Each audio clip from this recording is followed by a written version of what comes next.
Thursdays because we get an opportunity to hear more about those who have such an impact within our community. And so, this man that we have today, it is just such an honor to have him and the amount of knowledge and experiences he has in the educational space, but also just his journey. So, we're going to talk more about him. I'm going to let him talk about himself. But of course, you know that I'm one of your co hosts, Dr. Sherelle Hobson, and I'm excited about what different people that we get to bring forward. I know that over the last 2 years, I have grown so much from just the amount of people and connections and relationships that have been built just here through the Black podcast. And so I don't take those things for granted. I'm telling you, sometimes I have to go back and listen to the videos or the podcast again because I just realized that it's through people's journeys that we grow, right? It's through people's journeys that we're able to continue to climb that ladder, especially in our community. And we don't get to share our stories enough. And except, we share it with our families, but we don't share it to the public on what our journey is like and why we're doing the things that we're doing. And so we are just so excited to have this guest on today. I mean, he is absolutely amazing. And so my partner over here, Mr. Street, we've been doing this and rocking for 2 years. With my background being in education and athletics and his background being in social work and psychology, we realized that there were some challenges that our young men and Black young men and women were going through that we saw not only in the education system, but that goes on to foster care and social work and all those other spaces. And so we knew that we had to create this space so we could tell more stories and help change the narrative of our young Black men and women. So we created this program, HSBA, which we'll talk about more later on. So you can go look us up, hsba.com. Well, we are hsaba.com and find out what more we're doing within our company. But today we're going to focus on our guest. He's an expert, Dr. Jefferson. He's amazing. Anytime you got a doctor in front of your name, you're doing a little something. I don't know, what you're doing, but you're doing a little something, something. So we're just excited to have him. And so my partner here, Mr. Street, we're going to get this party rolling. We thank everybody for the support over the last 2 years. Continue to share, share, share. If you don't have anything to contribute, or you don't feel like you don't have any money, or you feel like you don't have no gifts, you can contribute by sharing this video. So go ahead and do your part and share right now, so we can continue to grow as a community. And so we're going to bring our guest forward. Dr. Jefferson, how are you doing? I'm doing well. I'm waiting for this exciting guest that you introduced. You couldn't be talking about me, so I'm waiting to see who you're going to It's bring you, out because I'm surprise. interested in hearing from him too. I'm always like that when I go places, especially, speaking events and they're reading off your bio and you're like, I did all that. That person sound like they know what they're doing over there. If they only knew, huh? Well, I truly appreciate you. We truly appreciate you coming on. Um, we know that behind every glory is a story, and we always like to start with where you're from and the dynamics of your family. So if you can kind of give us a little bit of a background of where you were from, and then how you grew up and what your family structure looked like. All right, thank you. Well, first, thank you for having me. It's always humbling to be able to share anything about yourself and think anybody else is interested in hearing about what you do and where you're from. So I'm originally from born and raised in Houston, Texas. I spent maybe 0 to 10 or so in the north side of Houston in the community of Acres Home. And maybe, after that from 10, 11 to 18 in the Greens Point area. And all the things that come with growing up, in the proper term, economically depressed areas. Back in the day, we just called it growing up poor. And I didn't know that we were poor until I started going to school with my Caucasian classmates who had a little bit more than we did. But so grew up on the north side of Houston. I was very fortunate, I will say, to have a mother and a father who were, that were always there. And that's my foundation. My parents made sure and that I had what I needed. They provided, a path and discipline for me. And my father, who said, I was going to go to school because he never wanted me to work as hard as he worked. Because I come from working people with a strong work ethic, but work with their hands, work with their back. Um, Also fortunate to have, two grandfathers who were, strong, working men, a whole mess of uncles, and everybody has issues and problems in their families and challenges that we all have as that, plague our community, but they all got up every day and went to work, no matter what, whether it's hot or cold. And so you learn a certain work ethic, and you learned and you see by example. So it wasn't necessarily they sat you down and said, this is what it means to be a man, this is what it means to take care of your family, but you see it day in and day out. And they did whatever they need to do, an honest day's work to bring in some money and put food on the table and make sure we had clothes, different things like that. So that's my upbringing. That's my foundation and where I, you know, um, derived a lot of my, drive, a lot of my focus from. Graduated from Aldine High School, and was very fortunate to find myself on the campus of Xavier University of Louisiana, an HBCU. Um, and I really credit my experience there. Um, and it wasn't that I was one of those students who says, this is going to be my path. I'm going to go to this school. I'm going to figure this out. I'm going to be this major. I'm going to do this. I'm going to do this. I had all this stuff planned out. It's like, no, I'm going to go to college. And that was about it. I'm just going to go to school somewhere. And I was fortunate enough to go to Xavier, and I, arrived on campus. And a lot of my classmates were legacy students. And not only did their parents go to college, have degrees, and many of them are college Xavier graduates themselves, but some of their grandparents had college degrees. And so they had this legacy in their family of what it means to be successful, what it means to, get through school. They had their paths laid out. Some of my, close friends today, their fathers not only were lawyers, they owned law firms. Not only were their parents doctors, they were the head of surgery at whatever hospital. They were the chief surgeon somewhere. So not only were they in these professions, they were excelling in these professions. And that really blew my mind because I had never seen anything like that up close. As a matter of fact, it really didn't dawn on me that my teachers I had in school were college graduates. So if I had, some questions about what it means to go to school, I could ask them, but that really didn't connect with me. So I was at Xavier, and like 80% of Xavier, I was a biology pre-med major. Not necessarily because I wanted to be a doctor per se. Well, I kind of did at one time, but rather, and you will laugh at this, because Heathcliff was a doctor, and Claire was a lawyer. And for those of you at a certain age, you'll understand what I mean. Heathcliff Huxtable was a doctor, and Claire Huxtable was a lawyer. So the men are doctors and the women are lawyers. So I said, I'm going to be a pre-med major. And so that's all the thought I put into the major that I was going to go into in school. Um, and so that tells you, about the planning and forethought that I had about all of this.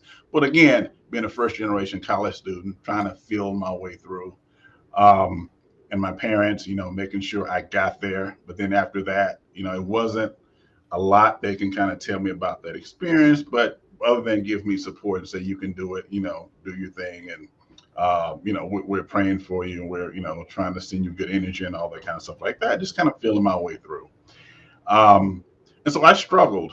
And I work with students now, and I oversee academic support here on campus. And I tell students all the time, like, it's okay if you struggle. A lot of us with these fancy degrees, long titles, look like we got it all together, but you don't know our background, you know our past. I know what it's like to sit in a classroom and everybody seems like they have it, and you like sitting there like, I don't understand nothing. This ain't for me. Like, I don't understand what's going on. I remember, and I tell this story all the time, because I went to school with some really smart students, and we would sit in class, and we were there, take a test, and they would hand the test back, and somebody said, "Oh, I missed one. I made a 98 on the test."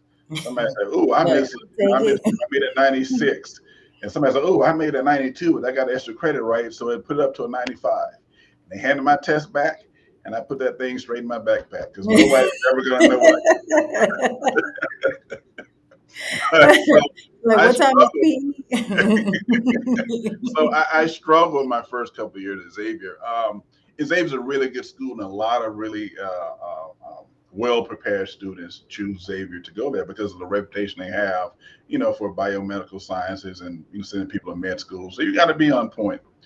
But I developed some lifelong friends, buddies of mine who are more like brothers at this point, who I'm going to be friends with for the rest of my life.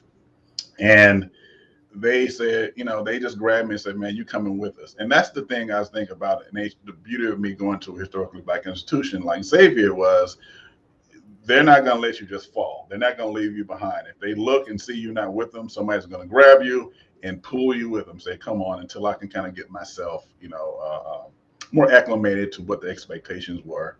But Xavier really instilled in me what my purpose was and that I had something to contribute to the world and what the expectations were, not necessarily from the world, but from my peers, from the brotherhood and the sisterhood of historically black institutions, from our history and what my role was in the community, being a black man, black especially a black educated man, what my role was in the community, and that I need to really stand up and figure out what I'm going to do for the world to help hold up the community. Because, you know, as men, we have a calling and we have a responsibility to our community. And those of us who were put in certain positions, and it's not fair, and people say it's not right, it's extra responsibility, but that just is what it is. You have to do more, you have to be more, you have to contribute more. And that's just what it is. There's no point in complaining about it. We just got to do what we have to do. Um, so I graduated from Xavier, came back to Houston, stayed in Houston about maybe a month and a half. And a lot of my friends, I knew where to find them because everybody was in the same place that I left. I was one of a handful of people I graduated with to go off to college and came back. And I think about half of that crew, had bounced back. They didn't finish. And so I had seen at Xavier, what I had been exposed to, um, my friends and their families and what they were doing and welcoming to their homes so I can see up close and personal what the world could offer me. I came back home and I didn't feel like um, that I could necessarily grow as much as I wanted to. And so I wanted to kind of go and just see what the world is. I knew there was more out there. I didn't know what it was or where it was. And so again, with my expert forethought and planning, I said, okay, I'm going to leave. And I said, I'm going to go to New York or I'm going to go to LA. Well, New York gets cold and snowy, and LA is palm trees and, movie Inexpensive. stars. So I had a good friend Expensive. out there. Had a good friend out there he gave me somewhere to stay, and I said I'm gonna go to LA for a little while and see what's out there. And that stretched to from a couple of weeks to 20 years, and got into the education system. Um, got into teaching at Compton Unified School District. One of the best experiences of my life. People are like, oh my God, Compton. But what I learned from those students and those kids has really shaped me as an educator for my entire career. I will never forget the lessons they taught me. And, I felt fond memories of them. And funny thing, planning and forethought. And, they say, you know, fortune for little kids and fools. I don't know which one I were, but so I got a job when I moved out there. I was working at, remember Circuit City before they closed? So I was there once Yeah. again at a certain age. Yeah. I was working at Circuit City, and the big deal was when I started, I got to go straight to selling TVs because I had a college degree. So it Yeah. was like So a you got big thing in upgraded. the story. I You didn't got a have to start promotion. with accessories. I could go straight to selling TVs. And it was like, ooh. Now here I am, brand new, shiny, fancy Xavier degree, and I'm selling TVs at Circuit City. And I was like, okay, I got to do something better than this for myself. Because by this time, we graduated. My friends are in law school. They're in, medical school. They're getting their PhDs. And PJ, what are you doing? Oh, I'm selling Sonys. So, That's um, green. so I met someone, and he said, "Man, you got a science degree. So my degrees in biology and chemistry. They always need substitute teachers. Once you go substitute teacher, you figure it out." And so I looked around and said, who needed teachers the most? And they had these emergency credential programs in California at the time with teacher shortages. So I went to Compton on a Monday, got an application. I'm going to date myself because it's when you had to actually get a paper application and go home and write on it and fill it out. I took it back on a Tuesday. They called me on Wednesday to come on for an interview on Thursday. They called me Thursday afternoon and tell me to come in on Friday so I can do my contract and my fingerprints. And I was in the classroom the next Monday. And I feel sorry for those kids because I had no training, no anything. They just gave me some keys in the book and said, go do what you got to do. And I fell in love with education at that point. That's how I got into education. And I'm glad I did. I'm glad it worked out that way because I'm going to be a lifelong educator. No matter what stage I am in my career, it's going to be something education. Um, and so I landed right where I need to be. And, the rest is kind of history. Okay, so I'm gonna back you up. We're All gonna we're right. gonna back we're gonna back it up. I know you talked about a lot, or you spoke on how you were fortunate to have mom and dad in the home, and just the value of education. I was also in that same position, where I didn't have all of the uh, I didn't see all the dysfunction or any inconsistency and all that kind of stuff, but I saw it around me enough to know that I wanted to do something about it. Right? I wanted to make some kind of change. I wanted to make some type of impact.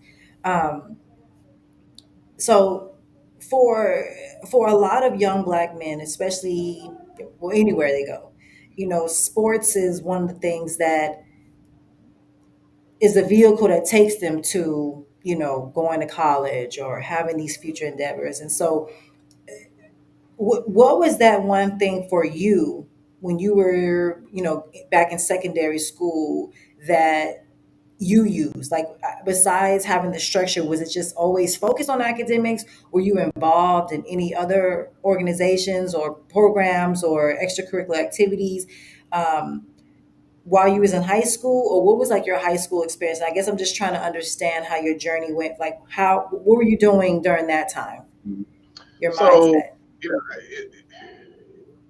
it was during the time when, nowadays, there's AAU and all these, club sports and all this stuff like that. But you've been in a sports background. It was a time when it wasn't all that. It was just whatever sport you had at your school is what you played.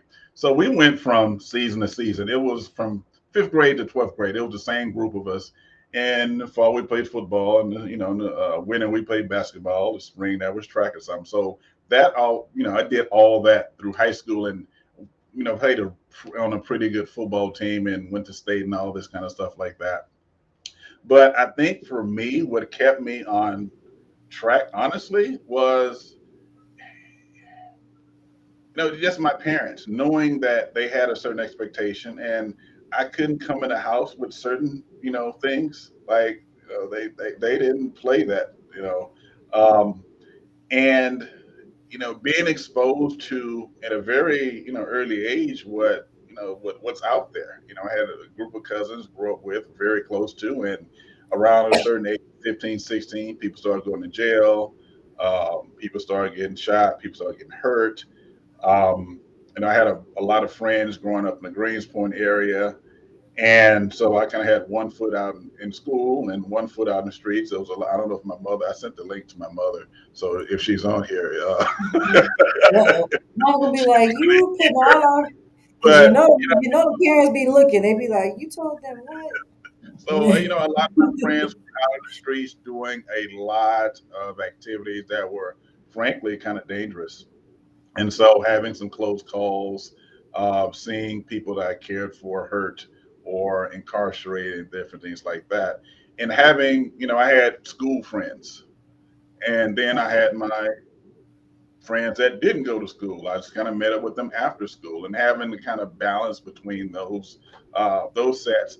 And I had a daughter when I was 16, very early, and Wow. so So how having was a that experience for you? Like being an early, having now it's well, like, okay, you don't have it, time to focus on sports, or you don't have time to focus on these other things. Were you thinking well, about like jobs it, and it, careers? it's What was that like? being young and being young and stupid.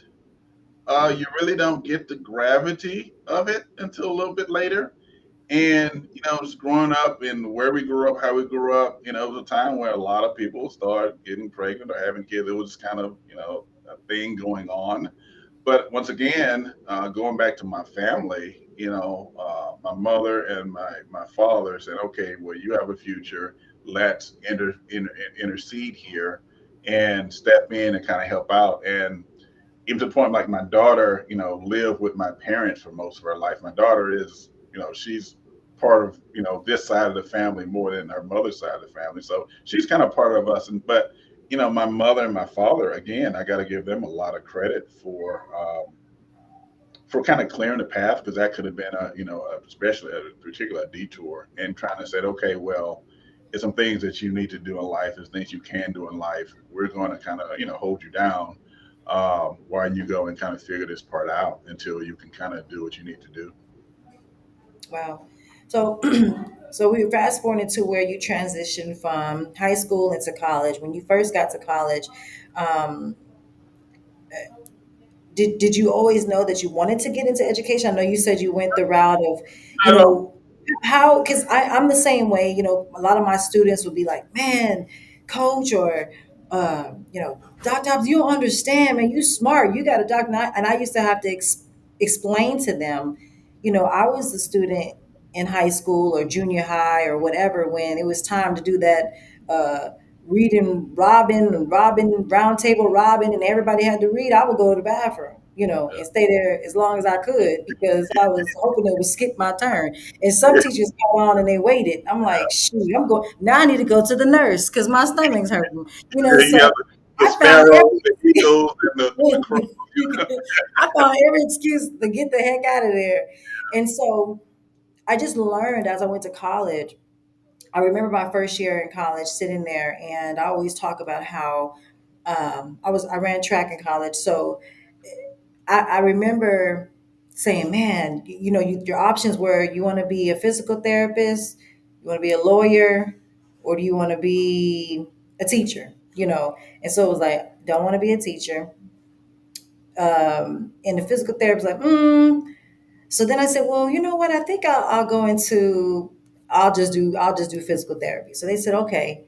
And they said, well, you're gonna have to take three more years of Spanish. I said, well, what do you have that doesn't include Spanish? Because I'm sick of that, right? So they were like, oh, well, you could take kinesiology. And I said, what can I do with that? Oh, you could be a coach, you could be but they never spoke on you could be a athletic director, or, they guide you into the sports medicine. And so it wasn't until I got older and I started saying, like, why I can't be over a program? Why I can't be, a athletic director or whatever. So when I was in college and I graduated and I said, I'm gonna get straight into coaching. And so I was excited. I had the school already lined up. I think, I thought I was going to go to. And they said, well, what are you going to teach when you get there? I said, I'm not. I said, I'm going to coach. I'm not doing no teaching. I've already, I focused on one thing. And they said, well, you can't coach without teaching. So, of course, I got into PE. But when I tell my students, now that I tell them, once you get to college and you start finding out or educating yourself more on the different majors and what you can do, and we look at education, and Brian and I had a clubhouse not too long ago, and we spoke on how important are degrees at this point. A lot of it's almost like we push education. You're going to get these great jobs and you're going to go out and you're going to make all this money, but you know we know that not to always be true. So how do you, being that you're over academics, how do you express to, especially now that you're at HBCU, how are you able to let your students still find themselves within academics, but also make sure that they're aware of, like, it's not a, okay, as soon as you graduate, this is going to be this easy path. Like, how real are you with your students about education, the journey, the career, being an entrepreneur? We always talk about that. We don't speak a lot about that at HBCUs, of, or in general, about having these, finding a trade, and having your own business. So what is your conversation like with your students when you're, being a realist about education, being that you have a doctorate, and then you're saying, well, education is important, but you also need these other things. Like, how is that conversation for you with them? All right, great. Number one, I try to be as honest and as real with my students as possible. And I do, I'm part of a mentoring program, 100 Black Men in Houston. So I do I'm mentoring as aware of well. that. Do you know Graham And Caesar? hmm? You know Graham Caesar? Um, no, I don't think I do. Okay, he was a piece of part of the 100 Black Men. I don't know if he's like active anymore, but I know that's part of the organization I met him at. All right, Okay, go ahead. it's seasons of brothers come in and come out. But with that to the question, first and foremost, the age of coming to college and trying to finding yourself and exploring different majors, that is kind of come to an end at this point. Once you start your clock, especially if you get financial aid, which most of our students will get some level of financial aid, whether it's grants or loans or scholarship or something. Once you start your college career, the clock starts ticking. So you have a certain amount of time to start your degree and complete your degree, and you will run out of financial aid eligibility if you don't get to business. So changing your major 2 or 3 times, it's probably not going to happen anymore. That those days are gone. I remember when I was in school, it was kind of indefinite. You can go for a little while, have this major, change your major, start over here, and but that's not the world we live in anymore. So you have to kind of be on top of it. I don't like that necessarily because you're asking somebody that's 17, 18 years old to figure out what they want to do for the rest of their life. Many of us don't figure that out till we're damn near 30, till you really figure out what kind of person you're going to be, what your interests are. And many times, many of us don't have the experiences of, in our teenage years, of having an uncle that may be this, having an auntie that may have an accounting firm, having a father that may have a friend that does this. So we can kind of spend time with these different people and kind of see. Many of us, come from our community, we don't have those opportunities. And so I don't like it, but that's just the reality of it is. And it's a lot of conversation now. And I think it's really pushed by this movement we have in our country of anti intellectualism, where people kind of are scornful about getting a college education for whatever reason. And I always say this, there's going to be somebody that has a talent.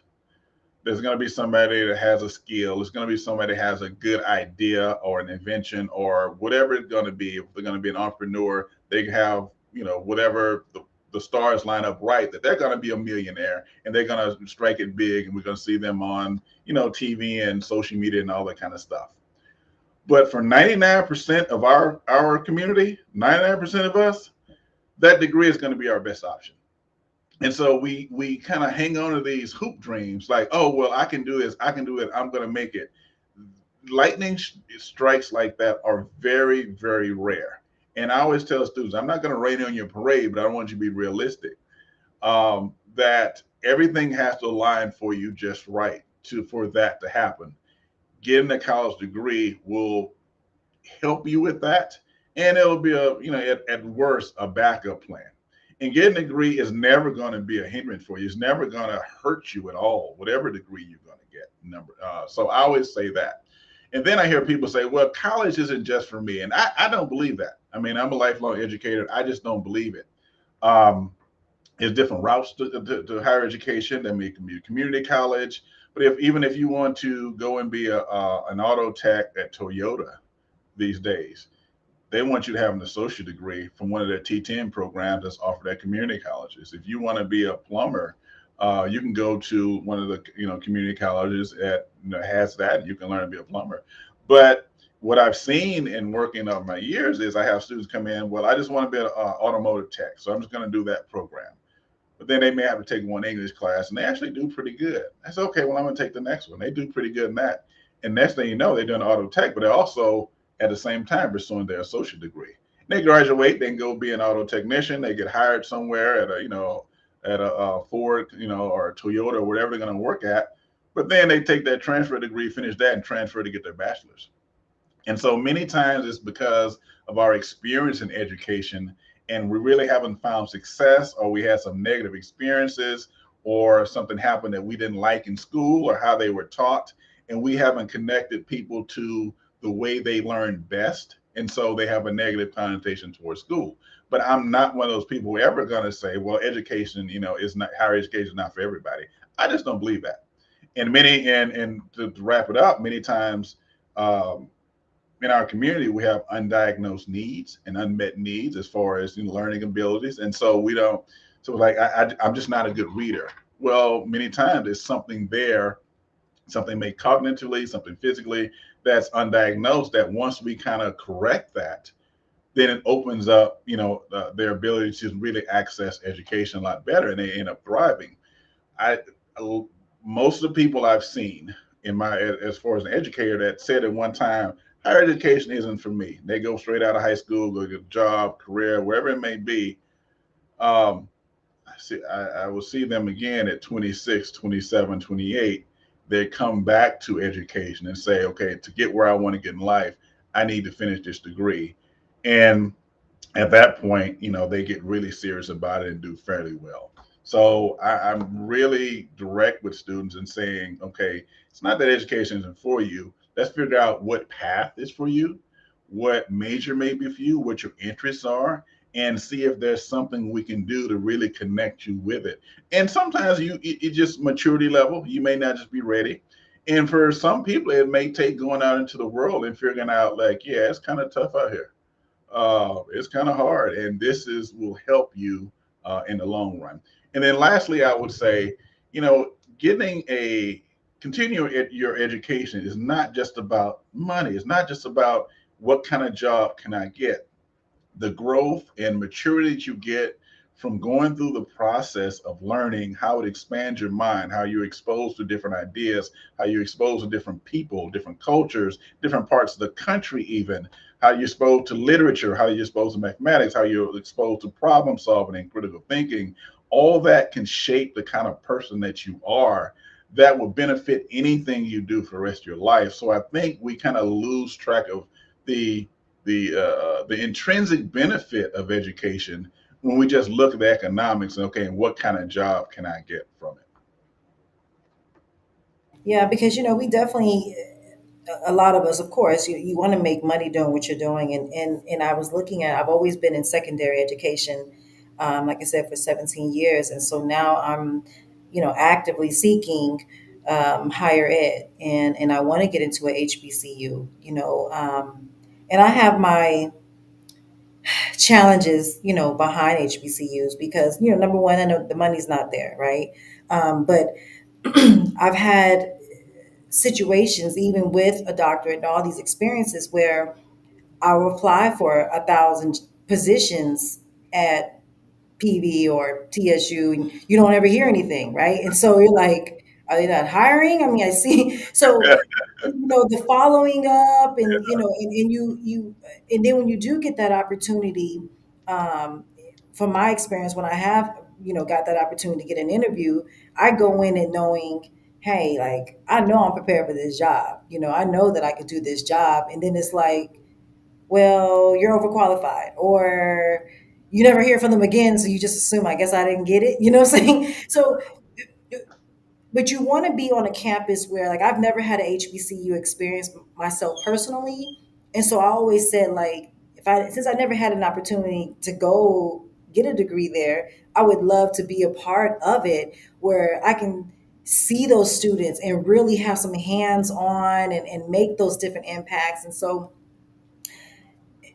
but then it had so much of a negative, you know, outlook on, oh man, they're unorganized, they're this, they're that, but I don't feel like it's just like when you go into public education, you don't go in it for the money because there ain't no money there. But when you go into HBCU, yeah, you may not make as much as the PWIs, but the reward that you get of who you're sending out into the community is so much more rewarding than, I would say, going to a PWI and making, 20,000, $30,000 more for whatever it is. I mean, it's probably more than that, but um, what what keeps you grounded in that space of, when you do have those options of going to PWIs? What keeps you locked into the HBCUs?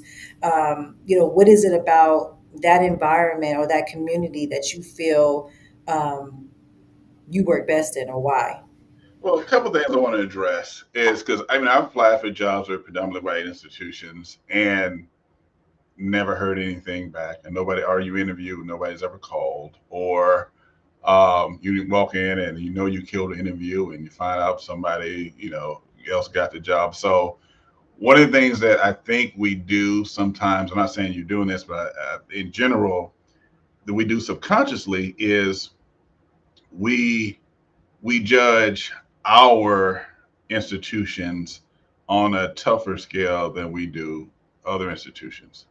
Because I mean, no institution is perfect. You know, we stumble and drop the ball, but a lot of the things that happen at all higher education institutions are highlighted when it happens at HBCU. Like there are some students don't get their financial aid on time. That's happened at every institution I've worked at, whether it's a predominantly white institution, whether HBCU, it just happens. But if it happens at HBCU, like, well, we knew we shouldn't have came there. You know, black folks can't get their stuff together. All the same thing happens all over the place. You're like, we And don't control fast, but we just yeah, and work with them. it's part of it is yeah, you know, you think about the country we live in. I mean, many times people say, "Oh my God, don't go to HBCU," and I was like, "Why not?"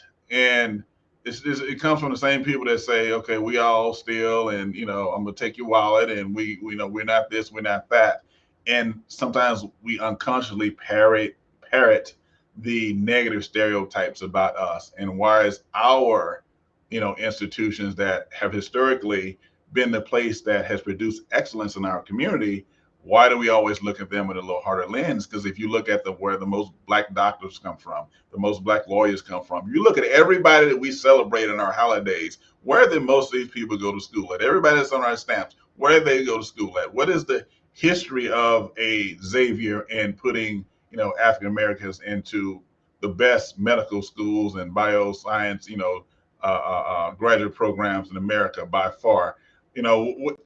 What is the history of Texas Southern and producing black attorneys, or Southern Law School producing black attorneys? When we look at the actual facts and data of it, it blows all these stereotypes out of the water, because we wouldn't get these kind of results if we were mediocre or less institutions. And we're going back. I want to go back to your question. What is your exact question again? I want to make sure I address that. So, what gets you locked in Oh, to, being on HBCU when you do have those options of going to other, going to work at a PWI or whatever? well, in my career, I've done several things, and I've had a very fortunate career where I've worked in student services, student affairs. I've been a senior leader there. Also been a senior leader in academic affairs, which is rare. Usually you're on one side or the other side. I've been a program director. I've been a dean. I've been a vice president of academic affairs, and I've been an executive vice president, like half a step under the president. So I've seen, I've kind of went up the ladder and made a decision like, okay, this is not necessarily what I'm doing in my life right now. And got to the point in my career where, um, you know, it's not necessarily about a title, not necessarily about the money per se, but even though you want to take care of yourself and make a good life for your family, but what do you want to do as far as your legacy and as far as your impact? And then you think about from a professional standpoint of, we got to go to work. And there's always some mess at work. No matter, big mess, small mess, there's always a time you get up and like, man, I don't feel like going here and dealing with these folk today. We all feel like that no matter what job we have. And so if I'm going to feel like that sometime, if I'm going to work hard, if I'm going to put in all this time and energy, where would I want to spend it? And then thinking about that, if and I'm sure if you and the audience, if you ever talk to anybody that's went to a graduate from HBCU, we're all kind of you can't get that out of us. It's something that happens during that experience that no matter what it is, I meet somebody that went to FAMU, I meet somebody that went to Clark Atlanta, I meet somebody that went to Southern, I meet somebody that went to Howard. It's an instant conversation. We can be in the airport and I see somebody with a Howard shirt on. I'm like, "Oh, you went to Howard? I went to Xavier," and we start talking. And so having the opportunity to contribute to that is very inviting. If I'm going to struggle and fight and don't feel like going to work and go through this, the issues that we all have, in employment, where would I want to do that at? Why would I want to go do that somewhere else and I have the opportunity to do that at a place like Prairie View? So it's all about the choices that we make in our life at a certain point. And as I said earlier, once we get, as we go through our career, and I got some gray in my beard now, it's the legacy is most important to me at this point. What kind of impact am I leaving, and what am I shaping? And you look at, what's going on in our community with our young folks, and they have more access to more information than in any generation before them. And having that much access to information could also have some detrimental effects on them. So if I'm going to say we need to make changes in our community, if I have an opportunity to do that and I don't take it, then what am I doing for my community? If that makes sense. Absolutely. And I'm gonna let, I think Brian is kind of going in and out. Brian, can you hear us? Yeah, so that is, like I was saying, we talk about change and we want change, and everybody says, "Oh, we need to do better in education. Education's not this and that." But it's like, what are you doing? How are you contributing to where we're trying to go? And so that is always a way of, for me, I know, or my drive and motivation to want to work at HBCU is man, just the amount, because I know the fulfillment I got from working at predominantly black schools, in certain areas, and to see those students come back and say, Coach, I have a family now, or I'm a lawyer, or I'm a doctor. So I know what it feels like to send kids out there with scholarships to colleges, and whether it's through athletics or whatever. So what is it about now? We can talk offline, and we can kind of help you kind of navigate a little bit. You sound Okay, like okay. an ally, Yeah, so I'm like, navigate a so little bit. good. So, um, when once you are locked in, you're in there, and you're like, that this is where you want to be, and you do come across those students who, um, just academically, they're kind of all over the place, right? They're like, oh man, especially like your freshmen coming in. A lot of them are there because their parents want them there. A lot of them are there to get that first, you know, uh, round of financial aid, and then they dip out, and so all these type of challenges that we see within our community, whether it's first generational students, or them trying to find their way. Do your conversations change with those students? And then I also want you to speak on when you are in the leadership role with those who are, your instructors, or your faculty. How do you get them to remain like, hey, like, stay focused on the cause, stay focused on the mission, stay, because everybody gets caught up on, oh, I'm tired of this, I'm sick of this, so everybody, it just turns into a big chaos. So how do you keep everybody, um, uh I guess, just on one accord, on like, stay focused on what the objective is. Like, I know things are very unorganized. Like you said, all the schools are like that. It's just exposed more in one than it is the other. But how do you continue to motivate those students where it's like, they're like, okay, I got to find something for this student quick that he may like, or she may like. But then also, how do you keep your staff motivated to continue to pour into those students and into themselves? Uh, that's you throwing out the easy questions now, huh? Well, We're first, gonna have to step it up. yeah. So first, I mean, my job is like two of the areas I oversee are testing and tutoring services for the campus. So for the campus, and so that entails a lot of academic support. So I actually oversee the area that puts activities, offices, services together that actually go to the heart of making sure students get A, B, and C in their classes. So that kind of helps that where I'm positioned, um, um, to kind of really help, get students motivated. But as far as those conversations, and I would say it's funny because we've been doing orientations for parents and students, and my conversation is the same for students that did well in high school and barely kind of got out and barely got into the institution. Because believe it or not, some of the biggest challenges I have with students are the students that graduated as honor students. They had a 4.0 since they were in kindergarten, that were in the National Junior Honor Society, and they're on scholarship, and they come in, they're ready to go. Those are students that struggle many times more than students that came out with a B or C average.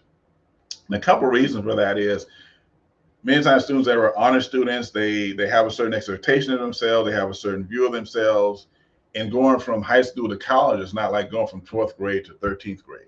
It's like going from 12th grade to 19th grade. It's a huge jump. And many times they have been able to get through basically because they're smart. And then one of my colleagues, we do orientation together. He always tell the parents, raise your hand if your son or daughter made straight A's and you never see him do any homework. And parents just raise their hand because you can get through high school, just by being smart. But that doesn't work in college. Being smart helps, but having a work ethic, having a study plan, having some grit because you're going to struggle. It's going to be hard. Um, Everything's dense. Everything happens really fast. And when those students don't do well or fail that first test, they panic because they've never been in that position before. They don't. I've never gotten an F. Dr. Jefferson, I never got an F before in my life. What do I do? And students get depressed. Sometimes they stop going to class. They feel ashamed. Sometimes students stop eating. They stop, going to showers. They stop, washing their clothes, and they go into depression. And some of the students that, well, shit, I got an F before. It ain't no big deal to me. I have resilience to kind of make it through. Sometimes those students end up doing a lot better. But I have the same conversation with a lot of these students. And you look at, number one, individual relationships. That is going to be the key. I can sit in front of an auditorium and talk to a group of students and they'll say blah, blah, blah, blah. And I sound like the Charlie Brown guy, wah, wah, wah, wah, wah. Mm-hmm. But it has to be developing individual relationship with students. And it's just not Yeah. me. I can't develop relationships with 9,000, 10,000 on campus. But Right. across the campus, we all have a certain handful of students that, even if we don't talk every day, I see students out on the third floor library where my office is. I see them all the time. So when we see each other, we acknowledge each other. And we never been formally introduced, but I can say, hey, how you doing in class? You've been going to class, you've been doing this, you've been doing this. Yes, sir, I have. We've been doing this, we're doing this. And in those interactions and developing those relationships, those are students that stop and ask a question. Hey, can I ask you a question? I'm having trouble with this. I'm having trouble with that. And so building those personal relationships, number one, making sure that we meet students where they are. And so we can't sit in our offices and say, okay, we have these services. If you need us, come on over here. Because and we have to bring information to students. We have to tell students the things they may not know or may even not even know to ask. Students don't know what they don't know. So we say, well, we have this information. Well, they didn't know they needed that And you can't information until assume that they know because a lot of times you're like, it's right there. It's like, well, maybe they don't know that it's right there. So it is those situations, like you said, people don't want to take the time to build those relationships. yeah.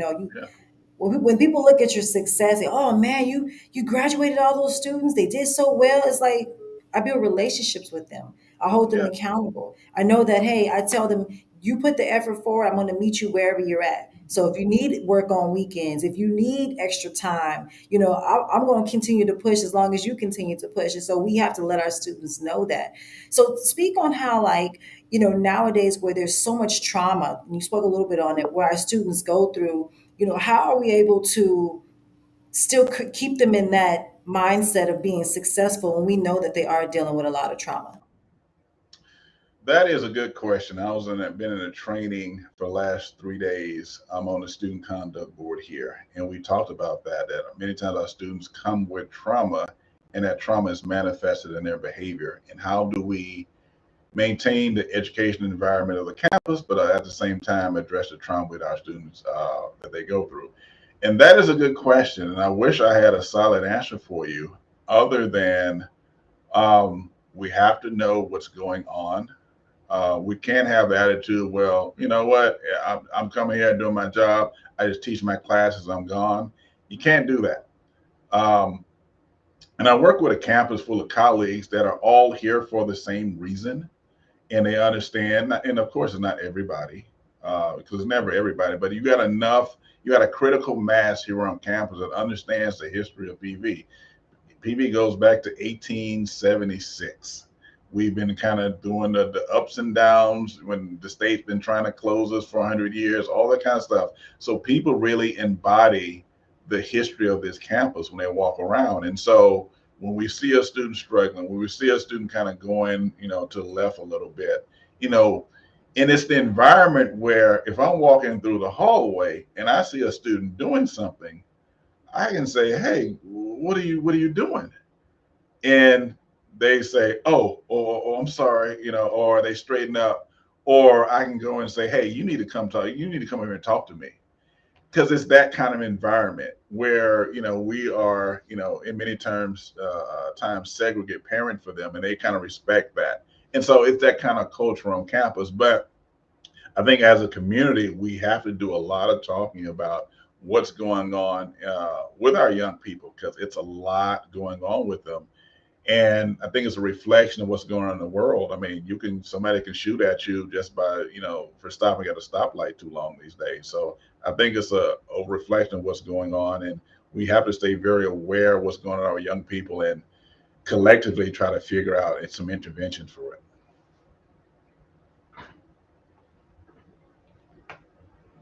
And I think, like you said, there is no, one size fits all. Like, we don't know what the right answer is for everything, but all we can do is continue to, put that effort forward for our students and make sure that they know that we are fighting for them. We are there to support them. We are there to make them better, because we're all dealing with something, whether it's students, your staff, So I know you spoke on how you do a different activities and stuff on campus. What are some of the things that you really are like a must do on your campus that you've seen to really help your students grow academically? What are some of those activities that you do that you feel separate you from others that are maybe in your position? Well, I mean, and you're an educator, so you understand this. So nothing we really do is uniquely new. We all kind of look around and see who's doing something like, "Ooh, we should do that." So we steal from each other. So I think nothing necessarily unique, but I think one of the most effective things for me is that we get outside our offices and we go to my staff, we go to classrooms a lot, because where do students spend most of their time on the college campus? In a classroom. And they may have every intention of going to the tutoring center, and they're walking, and if they walk this way it's to the tutoring center, they walk this way it's to their car, they walk that way it's to their dorm. I go tomorrow. I'm just going to go to my car and drive home, or I'm going to go to my dorm and take a nap. I go to the tutor center later, and later becomes tomorrow, and the next day, next day. So we go to where the students are. So we'll go to their classrooms, like, hey, I call the professor, hey, can we do this, what, X, Y, and Z? And say, yeah, come on, let's do it in the classroom. So they're right there. So you have a captured audience, and you do it right there. Um, we do a lot of workshops and things like that, and I try to get the old people to the side. So we're doing a workshop on, how to take notes for your test or something like that. I can do that workshop. They don't want to hear from me. I graduated in 1906, according to them, way long time ago. So I have my peer tutors do the workshop. They've students that look like them, talk like them, use the same lingo, but are excellent students. And they do a lot of the facilitating. And the students that come to workshops or need help, they feel more comfortable asking their peers, well, you know what, you took, Professor Hoffman class, I'm failing. How'd you do when you take it? And they say, oh, well, look, this how she teaches, this how you need to take notes for her, this how her tests are. And they have a different kind of conversation. And I can help facilitate, the skill set and develop a skill set of my peer tutors and my peer advisors. So when they go talk to the students, they have a background information. So I think those are the more successful things. Really deploying the students to kind of help other students. They really kind of gravitate towards that. Brian, so can we hear you now?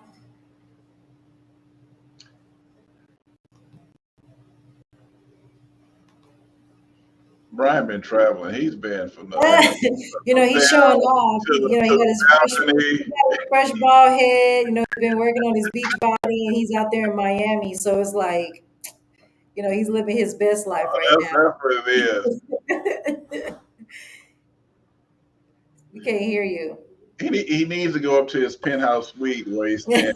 Probably getting a good Wi-Fi up there. He's on the 55th floor of the. Some of that money. Since he got money to travel, that's what he needs to do. But yeah, like Brian, just try to talk in so I can see if I can hear you. But again, it is one of those situations where we don't know, what to do. We don't have all the answers, and I think that that's important too for our parents to know that. hey, just because we're a higher education, or we don't mean that everything is we're not in a different space than you are out there in the real world. Like, you have to learn how to adapt to changes Yeah. and so forth. So, how important is it for you guys? Like with mentoring, like, do you have a lot of, is there any mandatory mentoring? Is there anything that we do for the freshmen coming in that we do for our students who are, sophomores, juniors, seniors, or whatever? What are some of the things that we do to make sure that they're successful? Well, I mean, particular to Privia, we do have a first year experience program, and that is, it has some mentoring, peer mentoring built into it. One of my colleagues, Jamila Clayton, she's has developed another peer mentor program on campus. I don't think you have too many. We have something called PALS on campus, which is another peer mentoring program. But I think, and in their housing units here on campus, they have, the each, and I hesitate to call them dorms. The where they live at now, when I went to school, we lived in dorms. Where they live at now, these are townhouses for the most part. They I look, was about to say that they're living is like they look better than where I live. look the housing units on the campus, man, they look good. I'm like, this is where y'all stay. I stayed in one room with two beds, and with two beds and a desk, and the shower was down the hall. They had six stalls, shower stalls down the hall. But so I think there's mentoring programs like that. But I think, and we were just talking about this with with some colleagues earlier today. We really need to look at how we kind of break this down and have some different kind of conversations. One of my colleagues brought up that if you look at student discipline right now, most of their referrals are from our young ladies. It's something going on with our young ladies right now, that is manifesting itself with a lot of behavior that is a little alarming as far as violence and things like that. So it was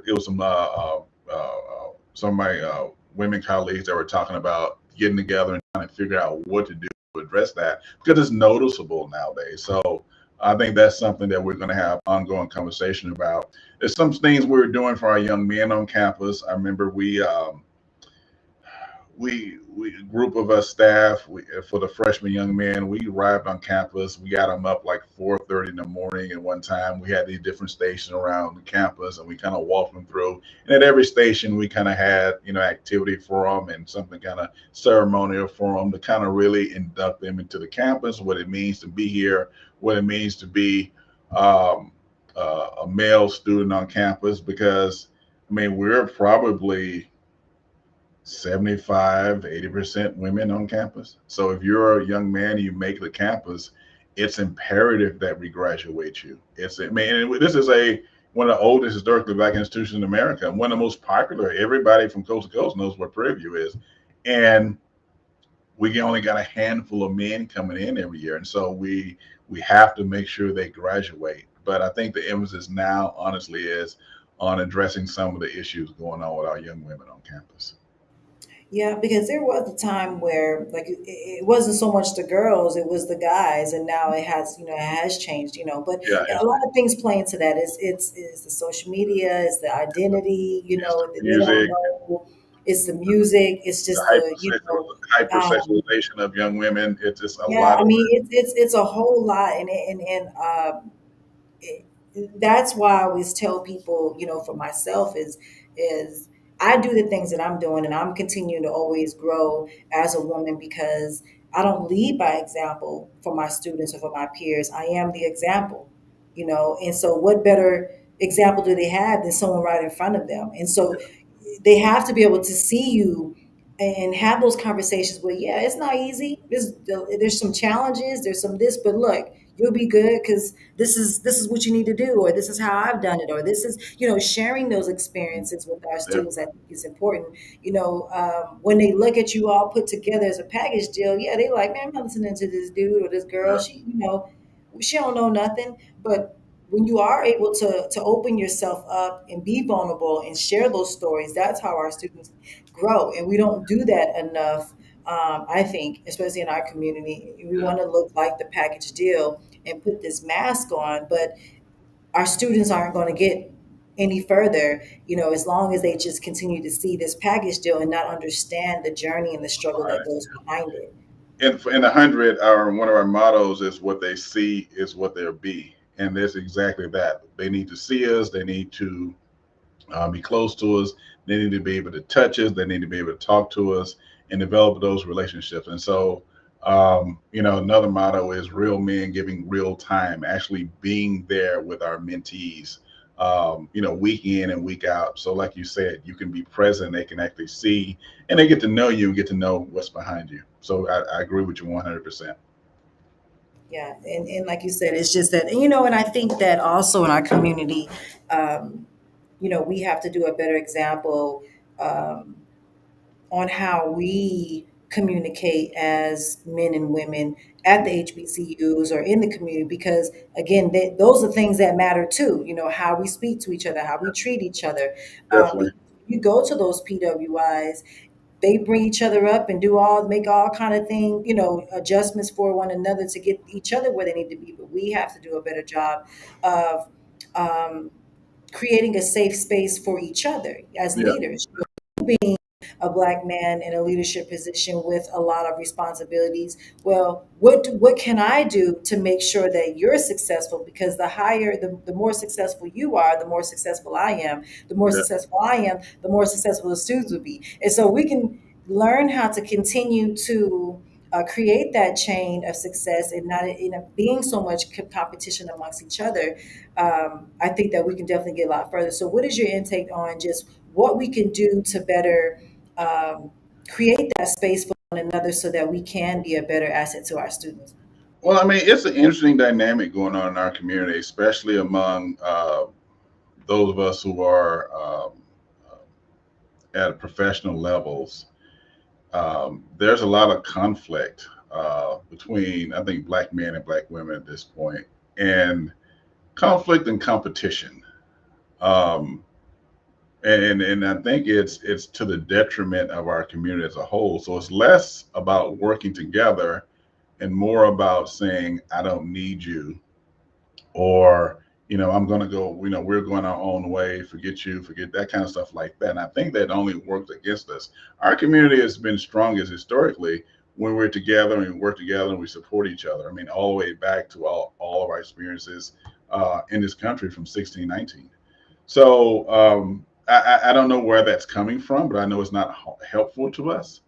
um, we're not in competition with each other because and I think we live in America, so the powers that be may can see a benefit from keeping us apart. I mean, look at all the things that's happened historically. But me opening the door for you, I shouldn't be feel threatened by that.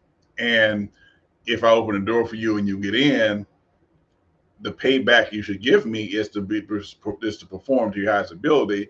So then we set an example where we can open the door for somebody else, Somebody else. Absolutely.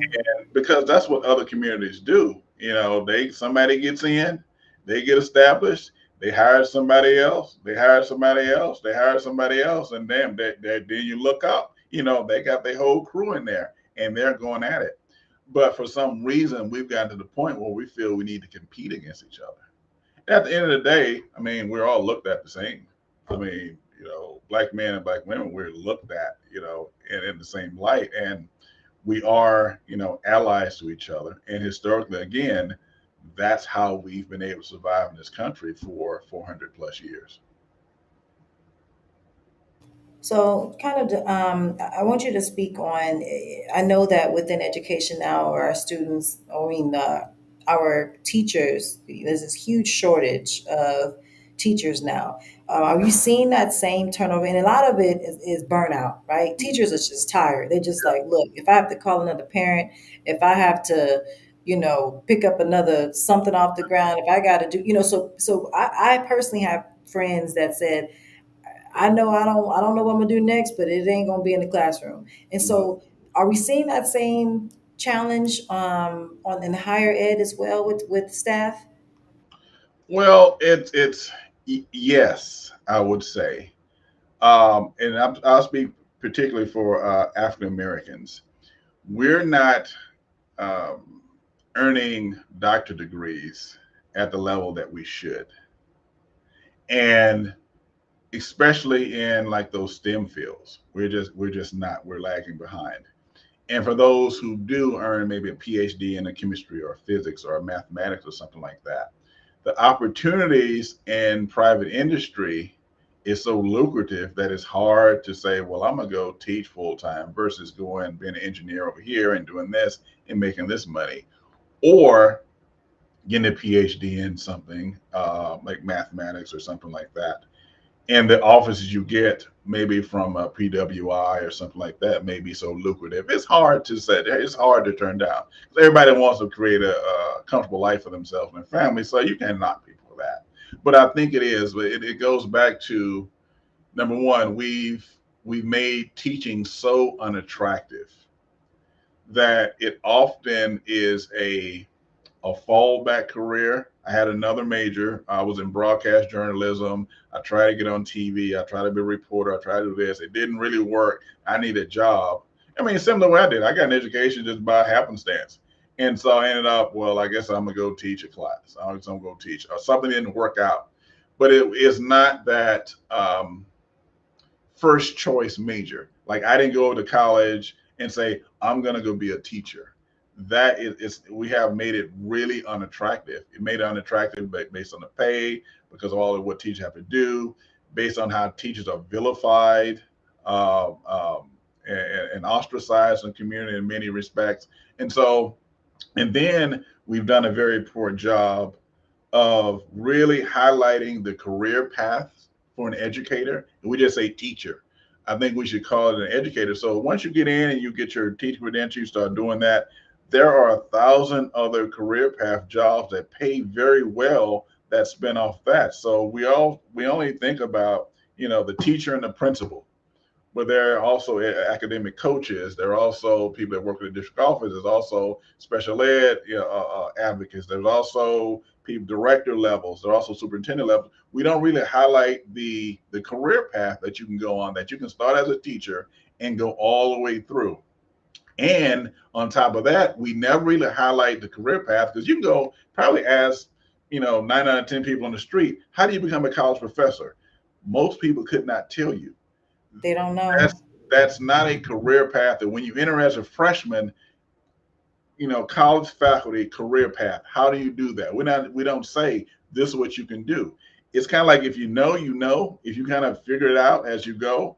But most of the time, most of us, we don't know that. How do you become an English professor? How do you become? We don't know. And so if we make those career paths, and we tell people, look, and we say, well, teachers don't make any money, and that's all we say. Well, you can make a pretty decent, comfortable living if you are, if you're a teacher, if you're, vice principal, if you're a principal, especially depending on what end of the country you're on. When I was in California, principals make, 125, $130,000 a year. And some superintendents, they're making $500,000 a year. So there are a lot of different options for you if you're an educator, but we just say teacher. So I think we made it more attractive and told people these are the things you can do.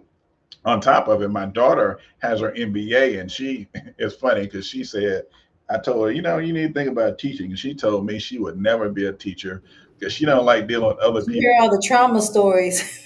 Yeah, she don't want to deal with other people's children's, is what she told me. I ain't never gonna be a teacher. She was in banking. Guess what she does now? She's a teacher for Yes Prep, and she teaches math, Um, and she has her it's MBA. always like that. And so, she makes jokes, but she loves her students. She loves teaching. And I'm talking to her, I say, you have your MBA. There are other options for you. You can go be the chief business officer for your school district. That's a very lucrative career. That is a career path. But we have accounting majors. We don't tell them, you can go work for Deloitte or KPMG or other accounting firms, but you can also go be the chief business manager for a school district, be the VP of administration for a college or university. We don't highlight those career paths that students can take to be educators. If you're figuring out where the money goes in the school system, at the college, university, you are an educator. You're making decisions that directly impact students and their education. You're an educator at that point. So I think we need to do a better job at that. Definitely. I mean, And I know that a lot of education has changed, as far as the structure of it. And so now it's, teachers, I remember teachers jumping on the desk and being all creative. And we used to be like, man, this dude weird or this girl weird.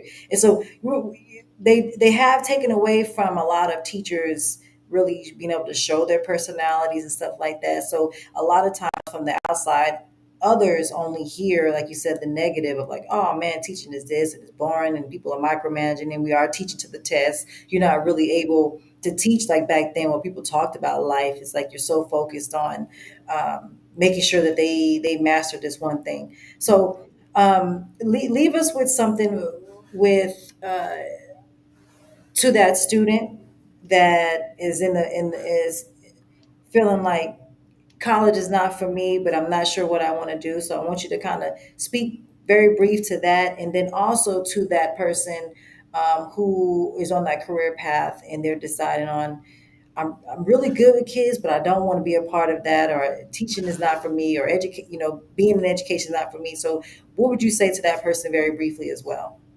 All right, for students that are saying that college is not for me, I would say number one, we got to get them onto campuses. Many students that I hear say that have never stepped foot on a college campus before. And number two, all college campuses are not the same. So if you've been to one, that may not necessarily mean that you don't like the next one you go to. Because sometimes you can walk on campus and it just doesn't feel right. You just don't like the buildings. You don't like this, and then you can go to another campus and you just feel at home. You feel at ease. And so I think we have to get more students onto campuses and just have them give them experiences there. They can kind of see what it is and what number one. Number two, we have to do a better job at teaching.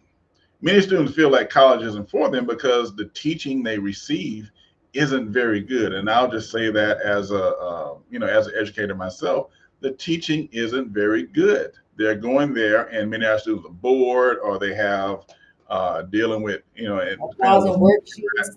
yeah, distractions. They feeling like the people that professionals don't like them for whatever reason, or they have some need that isn't being addressed by there. Or for many of our kids who are really, really smart, they're misplaced. They're at a level lower than they should be at, so they're not really being challenged. And so, and sometimes we let adults get into their ears. They hear people say, "Well, that person isn't good for education. That person's not going to do this," and they internalize that. And so, I think we need to do a better job with that. And tell students, think about what they want to do, and there are some good career explorer options out there, True Colors and things like that. You can go to online and see, what you may be good at, and figure out early what you may want to do, and then get on the internet and say, you know, what what is the career path for this? What is the career path for that? They kind of look that up. One of the things one of my colleagues, Tracy Anderson, did at in the 100 that I'm in, he did a financial literacy series, and he kind of outlined took students through this exercise and outlined how do you want to live, what kind of car you want, what kind of house you want, what kind of neighborhood, how much you want to make, and outline what it really takes to live in Houston and how much it takes, because I don't think many times students have an idea of what it takes. And then once they kind of come up, they want this kind of car, this kind of house, this kind of this. We kind of look at mortgage, house note, insurance costs. And then, okay, what do you want to do? And we looked at career fields that would afford them the kind of lifestyle they want. And then we went back and looked at what are the uh, education levels for those career fields. And so I think if we attach what they want to, what it takes to get there in a very deliberate manner, I think students were like, okay, that's what we got to do. And create positive experiences in education for students. So that's what I would say that we need to do for students. And for those people on a career path, I would say there's more to education than just being a teacher. There's a lot more.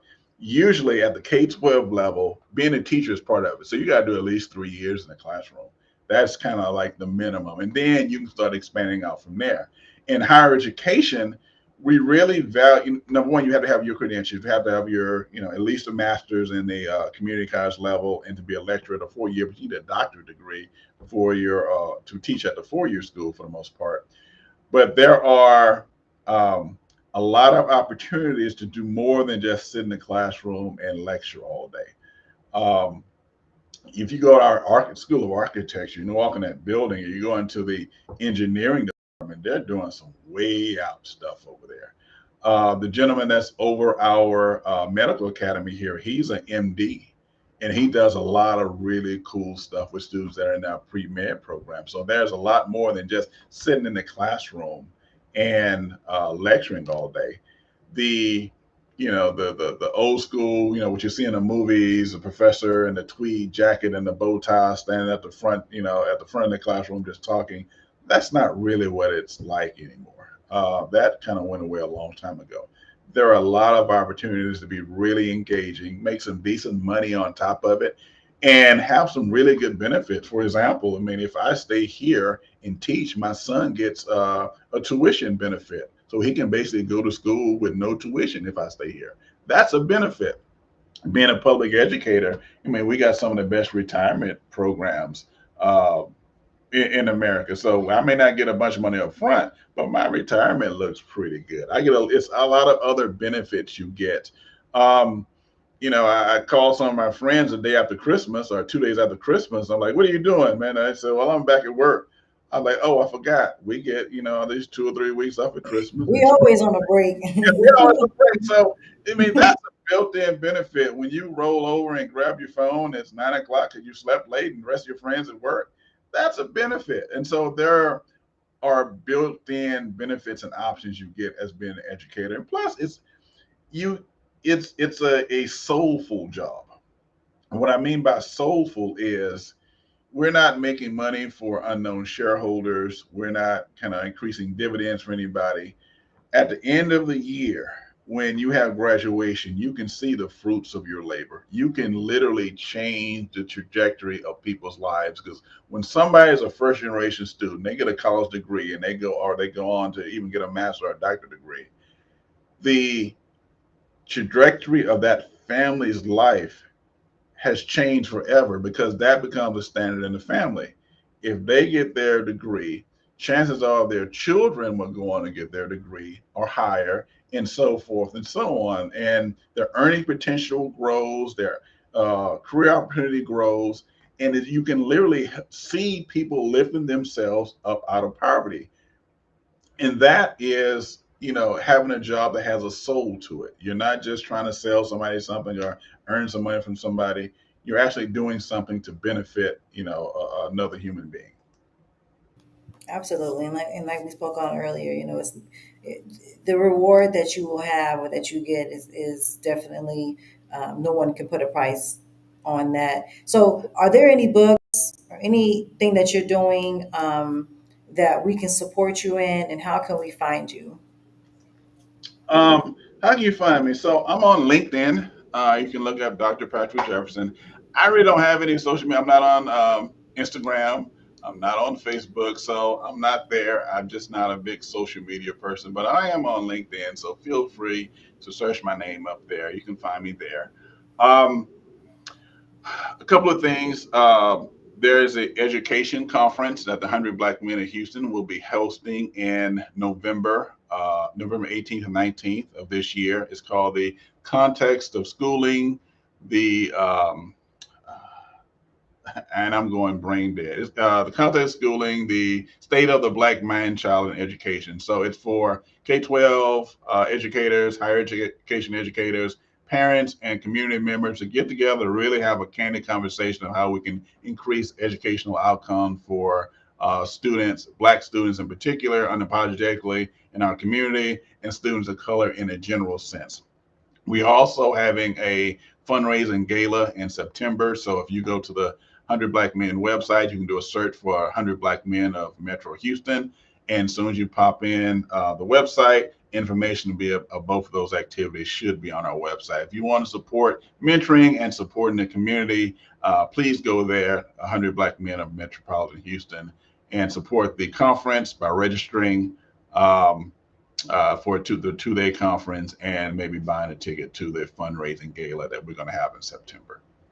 Well, awesome. I would love to be a part of that as well. So, but thank you so much for, sharing your journey and allowing us in that space and help to change that narrative of, HBCUs and education and all those things, because I think that that has been something or a stigma that's been in our community for a long time. So I truly appreciate you sharing your journey with us. And we love having you on this show. We'll make sure that since we're now family, we're going to definitely stay connected and and see how we can continue to support one another, because that's what it's all about. Like you said, we all have a gift, we all have a talent, but how can we contribute? How can we put it all into one pot to make sure that we create this masterpiece for our community, for our future? So thank you for doing your part. And contributing to our community and pouring into the HBCUs and investing into those students and staff. So thank you again for just being you and doing the things that you're doing.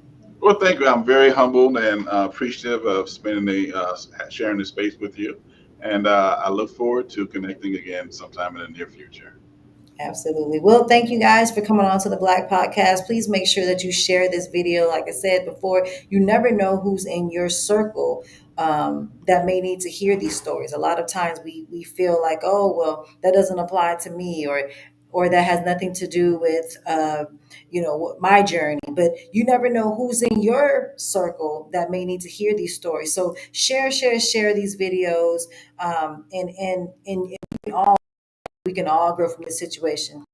I can't hear you. So thank you so much for coming on. Make sure you share the video. We love you. We will see you next Thursday, same time, place.